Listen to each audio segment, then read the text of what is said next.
The desert evening burned gold beneath a fading sun, the horizon stretched wide and endless like a promise no one had yet dared to claim. The cowboy had seen 1,000 sunsets from the back of a horse, had watched the sky bleed into violet while cattle settled and coyotes began their distant songs, but none had felt as heavy as this one. The air carried the dry scent of dust and sage, and something else, something restless that made his pulse beat slower and harder at the same time. Across from him stood the Apache woman, still as carved stone yet alive with quiet power. Her dark eyes did not waver from his. She wore no fear on her face, no apology in her stance. The wind lifted a strand of her hair and brushed it across her cheek, but she did not move to fix it. She simply watched him, as if weighing not just the man before her but the years that had shaped him. They had met by chance near the canyon ridge days earlier. He had been tracking a wounded horse, she had already found it. He remembered how she had stepped from behind a cluster of rocks without a sound, bow lowered but ready. He had expected anger, suspicion, maybe even hatred. Instead, she had regarded him with sharp curiosity, like he was a puzzle she intended to solve. Since then, their encounters had grown less guarded. She had shown him how to read the faintest imprint in the sand, how to hear meaning in the silence between bird calls. He had shown her how to calm a trembling stallion with nothing but a steady palm and patient breath. Every shared moment chipped away at something hardened inside him. Now, as shadows stretched long and the sky deepened to amber, she stepped closer than ever before. Close enough that he could see the faint scar along her wrist, the steady rise and fall of her breathing. The air shifted, charged and fragile. "Let me feel everything," the Apache said softly, and the cowboy was left speechless. He knew she wasn't speaking of touch alone.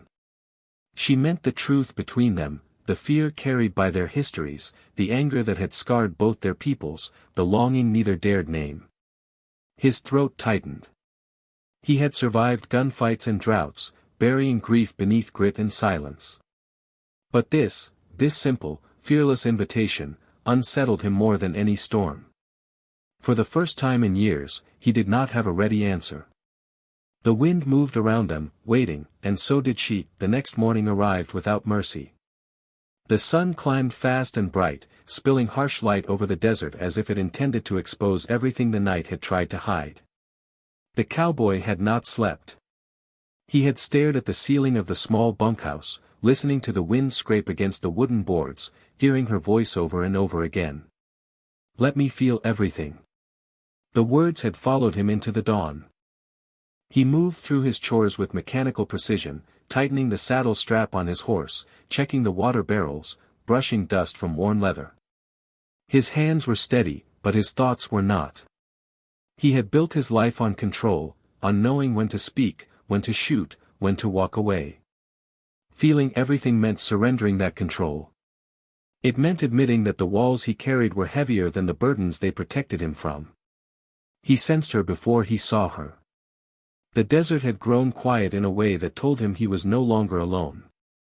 When he turned, she stood several steps away, watching him with that same unwavering gaze. There was no impatience in her expression, no sign that she regretted what she had said. If anything, she seemed more certain. "You hide behind quiet," she said, her voice calm but direct. "But your silence is loud." The word struck deeper than she could have known. He had been called stubborn, reckless, even cold, but never loud in his silence. He looked down at the reins in his hands, tracing the cracks in the leather as if they might offer an answer. Finally, he met her eyes. "My world doesn't mix with yours," he said, each word deliberate. "It never has. When it tries, it only ends in blood." The truth of it hung between them, heavy as the heat rising off the sand. He expected anger or dismissal. Instead, she stepped closer, the space between them shrinking until he could see the reflection of himself in her eyes. "Then let us choose something different," she replied. It was not naive hope. It was defiance, against history, against fear, against the easy path of turning away. Her courage unsettled him because it demanded his own. Trust was not a small thing to her. It was a risk she was willing to take. He realized then that she was not asking him to forget the past. She was asking him to stand in the present without running from it. And for a man who had survived by always being ready to leave, staying felt like the greater danger. They chose the river because it belonged to neither of them. It curved through the desert like a quiet promise, its banks lined with tall cottonwoods whose leaves shimmered silver green in the afternoon light. The steady rush of water softened the sharp edges of the world, muting distant sounds until only the rhythm of the current remained. It felt like a place where old grudges lost their voices. The cowboy arrived first, tying his horse loosely to a low branch. He watched the water slide over smooth stones and tried to slow his thoughts to match its pace. When he heard her footsteps behind him, he did not turn immediately. He had begun to recognize the subtle differences in the way she moved, sure, grounded, as though every step was chosen with intention. She joined him at the bank without a word. For a while, they simply stood side by side, staring at the bend in the river where the current deepened and darkened. The silence no longer felt sharp. It felt shared. She was the first to speak, her voice lighter than he had heard it before. She told him about racing along these waters as a child, about daring her cousins to leap from the highest rock into the cold current. She described the way her grandmother had taught her to listen to the river as if it were alive, how its tone changed before a storm. As she spoke, her guarded strength softened, revealing laughter that surprised them both when it escaped her. He found himself answering in kind. He spoke of long cattle drives that stretched for weeks, of sleeping under skies so vast they felt like oceans overhead. He admitted the loneliness that followed each job, the way towns blurred together until they felt temporary, fragile. He hadn't meant to share so much, yet the words came easier here, carried by the sound of flowing water. At some point, their hands brushed. It was accidental, brief, but neither of them pulled away. The contact lingered like an unspoken question.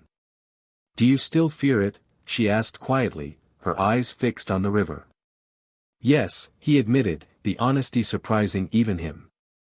A faint smile touched her lips. "Good. That means it matters." The truth of that settled deep in his chest. Fear did not always signal danger. Sometimes it marked something worth protecting. As the sun dipped lower and painted the water in molten gold, he realized that what was growing between them was not reckless or blind. It was deliberate, built moment by moment. The river flowed on, patient and unhurried, as if reminding them that change did not have to roar to be powerful.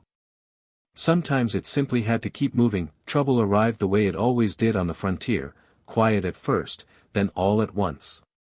It began with glances that lingered too long and conversations that stopped when either of them entered a space. Men at the ranch muttered under their breath, their loyalty tied tightly to old grudges and older stories. On her side, elders watched with guarded eyes, warriors whispering warnings about trust and betrayal. The fragile ground they had chosen to stand on was beginning to crack.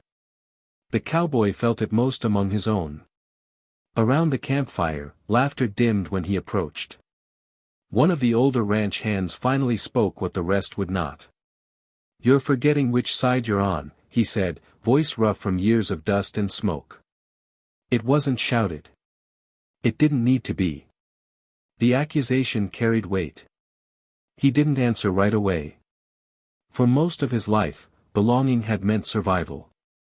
You stood with your own, no matter what.